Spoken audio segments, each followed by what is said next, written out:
Okay, when you have an exponent with a decimal or a fraction base, well, let's just look at the decimal. Let's say I have 0.2 raised to the third power. All that's saying is this. I'm going to multiply 0.2 times 0.2 times 0.2. So when you do that, you're going to get 0.008. You get a much smaller number. And if you had a decimal, truthfully, you would just run it out on a calculator. Well, let's look at the fraction instead.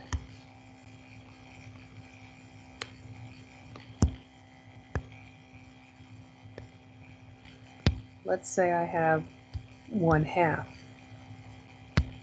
and this guy is raised to the third power. All that is telling you to do is multiply 1/2 times 1/2 times 1/2. 1 times 1 times 1 is 1. 2 times 2 is 4 times 2 is 8.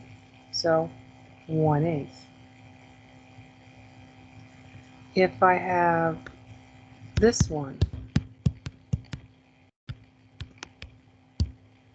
let's say I have 4/5, and I'm going to raise it to the 7th power. Goodness, now I've got 4/5. 1, 2, 3, 4, 5, 6, 7. There we go. And I'll put the rest of my fraction on there. Now, that's going to be a crazy small number, but we need to know what it is. So, all right, so I happen to know that all of this, these three together, 4 times 4 times 4 is 64. 4 times 4 times 4 is 64. So I'm going to do 64 times 64 times 4 equals 1,6,3,8,4. Okay. Now, I also happen to know, hang on a second, 1,6,3,8,4. I want to move this out of the way. I want to move this off. Apparently it wants to move on its own. Well, I happen to know that 5 times 5 times 5 is 125. So 125, and then that other 5. 125 times 125 times 5 equals 78125. Yikes. Now, here's the interesting thing. Can this be simplified? It looks like it should because it's a crazy big number.